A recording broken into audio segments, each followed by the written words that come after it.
Okay, Rizzy Leasing. So malakas pala si Kulaong sa Ramon. Mukhang may something din dun kung iimbestigahan palalo. Rick Leasing. Block na natin itong sinasabi si Marceline Rosit. Baka block na natin. Baka mamaya Kulaong Nation to eh. Battle of nonsense daw eh. Okay, punta na tayo dito sa topic. Etong ating nakita ng video kay Makapudi. Yun ang mahirap kasi Kulaong dapat, alam niyo, yun ang dapat iwasan ni Kulaong. Yung magyabang siya sa lugar niya kuno, mga ganun. Diba? Kasi kapag ikaw nagyabang ka sa lugar mo, kunwari, lugar mo, sinabi mo, ay astig ako dito sa Ramon. Mga ganun. Katulad nun, sabi niya, nakikipagbugbugan daw siya sa Ilocos Norte ba yun? Sabi ni Kulaong, nagwala daw siya sa Ilocos. Diba dapat hindi mo na sinasabi yan. Kasi ito, alam nyo, sa totoo lang, ginawa si Kulaong ditong kamulmul dun sa lugar niya. Ginawa siyang kumag. Ito, hindi to gagawin ng taong to na videohan yan lugar na yan ni Kulaong kung saan nakaparada yung kanyang bulok na sasakyan. Kung hindi to matapang. Kasi pwedeng ba't hindi ako kasi pwedeng may hindi pwedeng kumbaga pwedeng yun eh. Pwedeng gawan niya ng hindi maganda doon kasi syempre baluarte ni yan. Baluarte ni Kulaong yan. Diba? Kaya talagang matapang tong tao na ito at pinuntahan pa talaga si Kulaong doon. Ito pe-play natin. Okay. Play natin pero takpan natin. Hindi pa pala dito natin tatakpan mamaya. Tanginang to, kala mo pogi ang buta. Boss, yung amo mo, asan?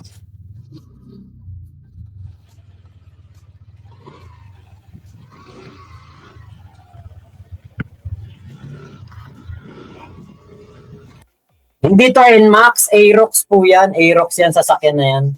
Yung motor na yan, Aerox po yan, tingin ko hindi NMAX. Sundukan no, may-ari na ito, sundukan no.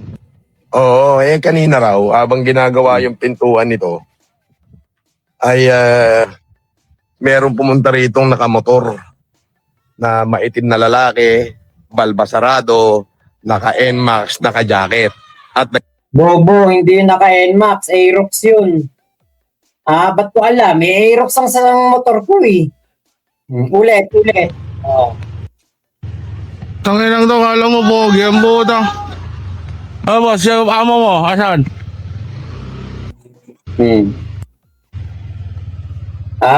Makikita naman natin dito yung kanyang visor. Ayan yung visor na yan, saka yung tawag dito? Etong speedometer, ayan. Aerox ang niyan may ganyan ng Aerox Hindi ko lang sure kung sa niya, sa pagkakakuha, Aerox o NMAX.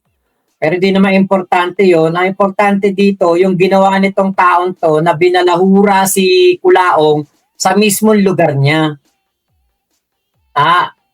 Ako sa lugar ko, hindi ako magaganyan. Hindi ako pupuntahan akong ganyan, nagigiriin ako. Naku po, putya.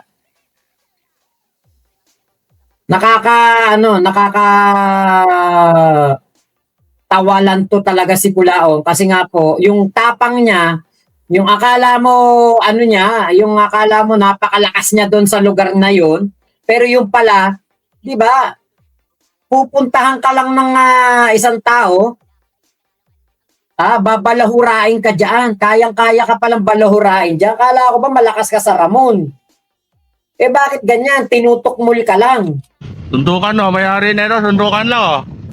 oo, kanina raw, habang ginagawa yung pintuan nito, ay merong pumunta ritong nakamotor na maitim na lalaki, balbasarado, naka-NMAX, naka-jacket, at nagbibideo. Kung inabot kita pababa, total, kilala ko na yung mukha mo, putang ina mo. Hindi ka na makakapagtago. Pag nahagip kita, Wala kang bawi, gago. sasagasaan na lang kita. Di ba? Kriminal talaga, no? Perwisyo kang hindot ka. Anong perwisyo? Wala namang, hindi ka naman pinerwisyo. Takot ka lang. Bumalik ka. Kita mo dyan sa mismong lugar mo, Kulaong, ginaganyan ka. Di what more pa kaya dito sa Maynila? Diba? What more pa kaya dito sa Maynila? Tinotolongges ka lang, Kulaong, kahit saan ka magpunta. So, ibig sabihin nun, wala kang bilang, wala kang bitaw, wala kang tira. Pero yun mo mismo sinasabi mo, domicile mo? Mismo domicile mo, Kulaong. Putya, kung ako yan, hindi ko kaya yun. Putya, sa pinagmamalaki ko, taga dito ko. Akin ang Ramon. Yan pa yung sinasabi mo sa amin eh. Dun sa tawagan. Sabi mo, sa'yo ang Ramon. Sa'yo ang Ilagan.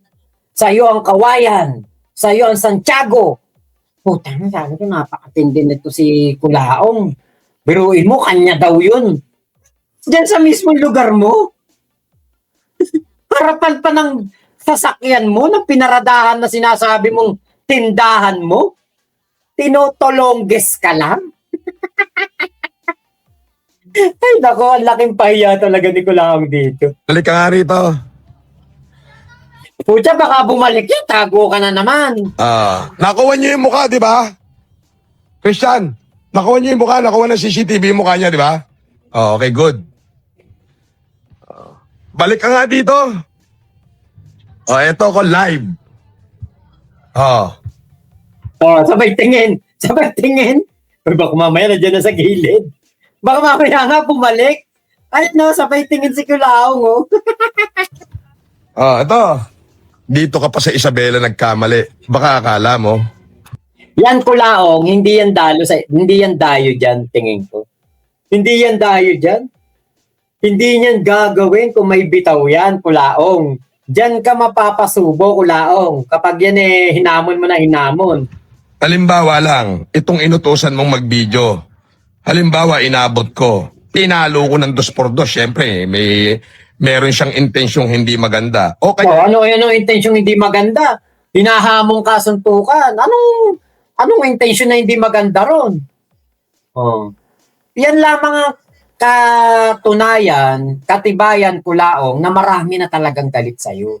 Kaya nga yung meron nga ako nabasang comment sa FB, sa mga nagpo-post ng patungkol dito kay Kulaong, yung nire-upload yung mga video, yung mga meme ni Kulaong. Alam nyo, may nag-comment doon. Sabi doon sa comment, parang ganito yung comment hindi ko alam yung eksaktong word pero ang sabi doon, kapag daw itong si Kulaong bigla na lang lumupasay, mapahiga o yung parang tumimbuang. Hindi alam kung sino. Hindi alam kung sino gumawa. Kasi ang daming galit. Sa SOCMED, ang daming galit. Diba? Maraming galit dahil sa kayabangan niya. Diba? Kaya, nako, Kulaong. Yan ang mahirap kasi yabang ka ng yabang, pero yun pala, dyan sa mismong pinagmamalaki mong lugar mo, kayang-kaya kang tolonggesin. Putya, kung ako, sa akin yan gawin, tolonggesin ako sa mismong lugar ko. Talagang hahanapin ko yung tao na yun. Live. Hahanapin ko yun. Putang ina, pinahiya mo ako Hinahamon mo ako suntukan. Ngayon, dito tayo magsuntukan sa harapan ng bahay mo. Hindi ako papayag nun na ganun. Tutulonggisin ako sa lugar ko mismo. Putya. Wala akong tato. Sayang naman yung saksak sa tiyan ko, saka yung mga palo sa ulo ko kung ako'y kaya ng tulonggisin. Naku po, Kulaong. Yan lang ang katibayan, Kulaong. Wala kang tira. Wala kang dating. Hindi mo balwarte yan. Yung sinasabi mo, dito ka pa sa Isabela nagkamali. Kung ako magsasalita ng ganyan, putang na, dadaling ko na mga anak ni Faustino D. Dadaling ko na si Boji D. Diba? Pero putya, baka kaltukan ka lang ng yung anak na bunso ni ano eh. Benjo, di ba yun? Yun talaga mga astigin dyan yun sa may airport road. Pag dumadating yun, pag dumadaan yun, talagang 4-5 sasakyan. Mga ano talaga, mga gangster dyan yun sa Isabela. Yun, ang talagang katatakutan, Kulaong. Dyan sa Isabela. Yun ang tingin ko talagang kapag ganun ka, putya, walang totolongge sa'yo. Pero yung ganyan, harapan mismo ng inaangkin mong teritoryo, tinotolongges ka, ngayon, gawin mo Kulaong, puntahan mo sa bahay. Puntahan mo sa bahay, hindi yung ganun lang. Ngayon, pumunta ka ngayon dito, tirang takot yan Kulaong. Ang totoong matapang sa Isabela, sinusugod sa harapan ng bahay niya, yung kalaban niya. Diyan ako nakakakita ng mga nagtututukan ng baril eh. Diyan ako nakakakita ng talagang talagang away, itakan talaga. Yan ang ipakita mo Kulaong. Pero yung ganyan, punta ka ngayon dito, ay tirang takot. Ibig sabihin, hindi mo kayang puntahan sa bahay yan, duwag ka. Wala ka talaga. O kaya paano, na-disgrasya, sabihin natin na baril, na basuka, na kanyon, na bomba. Baka nga kahit tirador, wala ka eh. Ano, ipagagamot mo? Paano kung mas mahigit sa disgrasya yung... Hindi inutusan ni Pugenius yan. Kulaong. Hindi inutusan ni Pugenius yan. Ang mga tao, kung sanang gumagalaw yan dahil buisit na sa'yo. Oo! Allegedly. Siya yung inabot. Paano? Alam mo, hindi uso sa amin ang blatter dito sa probinsya. Dito, pag walang iya ka, walang yaing ka. Puntahan mo nga sa bahay. Katulad nung inutusan mo, consider walang iyang tao na yun. Pero, at pagkakamali niya, hindi niya nakita, may CCTV rito. Alam yun na may CCTV, hindi yun susugod yan. Kung yun walang bayag, ikaw lang na may walang bayag. So, pati yung kanyang NMAX na itim, pati yung mukha niyang pangit, pati balbas niya, kuha. Oo, alam ko, nakikinig ka ngayon, unggoy o kininam. O pag nadaanan kita at nadaanan ka namin, alam mo na, walang sisihan. Kasi gago ka o kininam. Huwag kang magyabang-yabang dito. So, ibig sabihin, Kulaong, nagdadrive ka pa din.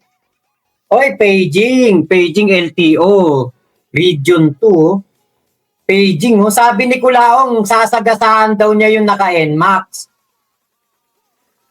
Hindi mo naman sasabihin yan kung hindi ka nagdadrive ng sasakyan mo eh. So, ibig sabihin, si Kulaong nga yung nagdadrive ng sasakyan niya. Dito bumalik ka nga rito kung talagang may tibay ka. Ito, Kung talagang may tibay ka Kulaong, hindi ganyan na sasabihin mo. Ikaw mismo ang pupunta dun sa bahay at papasukin mo yan sa bakuran niya. Taupo ko rito sa labas. Tingnan nyo kung paano mangatog sa kaba si Kulaong. May narinig lang na paparating na motor, biglang tumayo at hinabol ng tingin ang nakamotor. Tapos biglang binuksan ang sasakyan at kunwari may kukunin, supot. Paano mauubos na naka-platinum plan ako? Kasapangan nyo naman.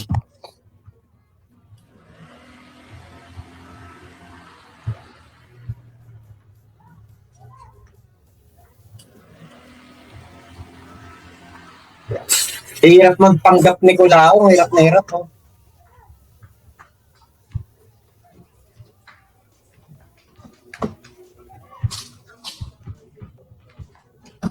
Kay Kulaong yung susi Mukhang siya nga nagdadrive nito Ama! Edison!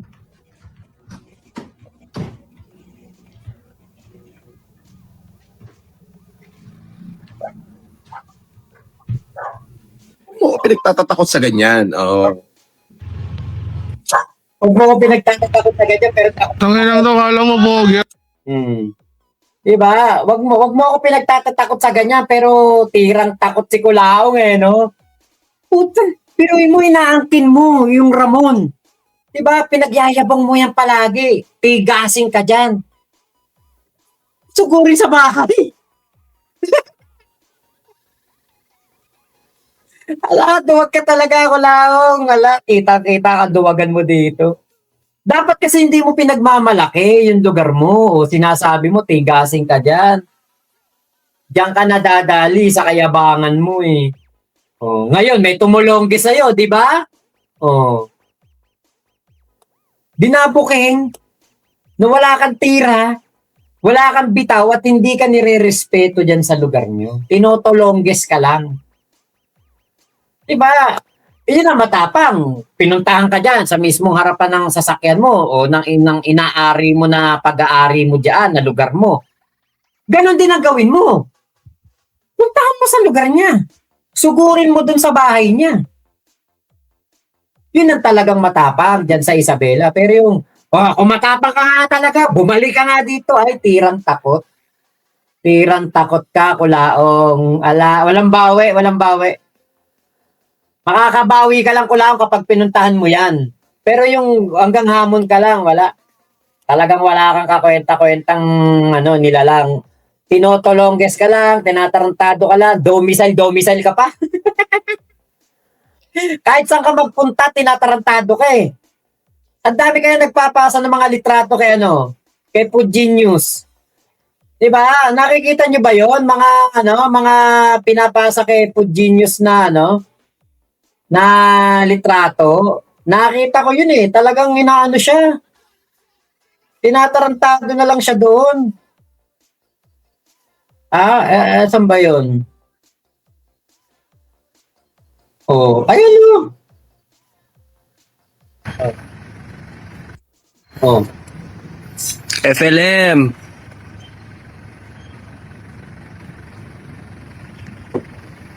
Oh, ayun, pinuntahan ka, oh. Diba? Tinatarantado. Ayan, oh, kita nyo kung saan magpunta. Si Kulaong talagang nasusundan. Ang dami nagbibideo. Maganda yan, mabidyohan na mabidyohan na inaano po.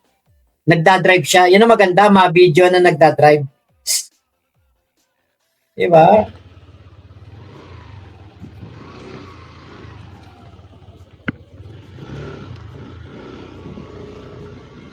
Pero, sundukan may-ari na ito, sundukan lang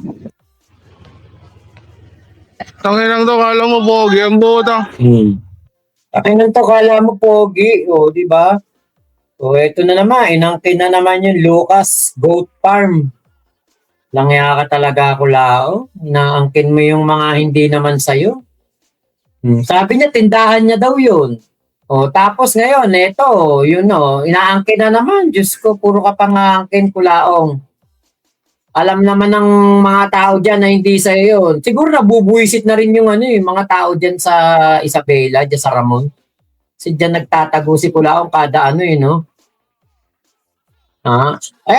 kita nyo meron na namang sniper scope sa akin ni Kulaong. Ayan Pucha, ibig sabihin tinotolongges ka lang talaga dyan. Wala kang bitaw. Hindi mo tinatarantado ka na lang dyan. Sino ba na magagalang dyan sa taong yan? Kita niyo yung pagmumuka. Naku po. Yan ba yung Marcos? Ay, naku talaga.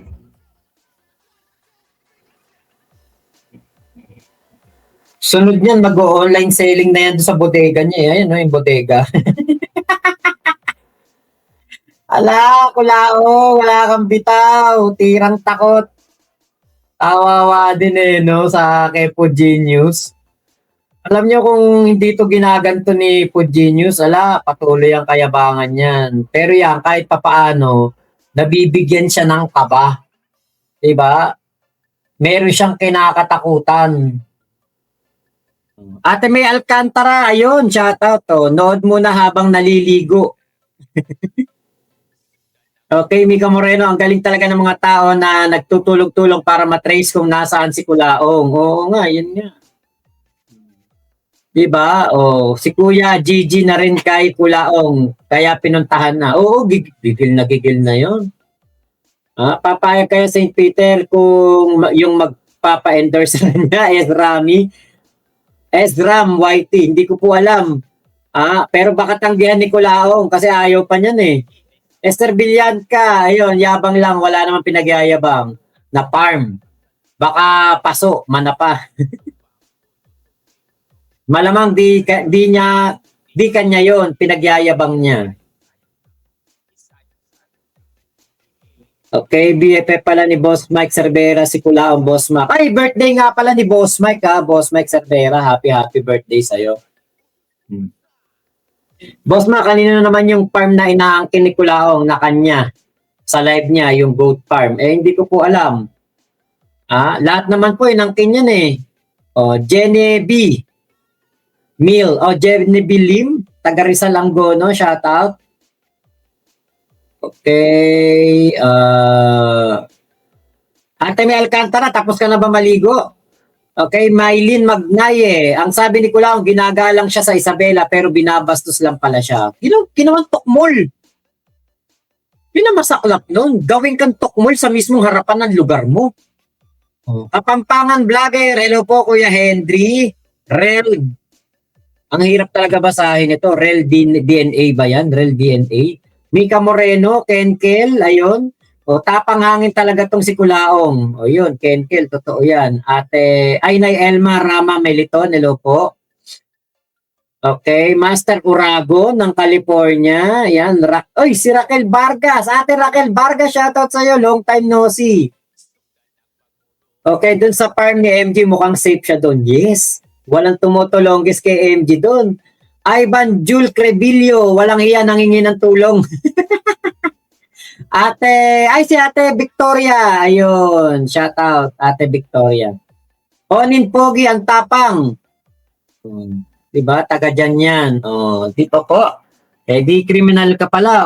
Sabi ni Onin Pogi. Kyle Juni, sana wag tirahin si Kulaong para may clown pa tayo. Brian De La Cruz, hinahanap ni Kulaong kasi pogi daw. Mabalahibo. Gusto ni Kulaong yan. Malu Solomon. Magandang hating gabi po. Roden. Baka psychiatrist pa masiraan ng ulo kapag nagpa-check up yan si Kulaong. Ivan Jul Crebillo. Wala na gilubot na ni Casper ni Mahusin. Langaya ka?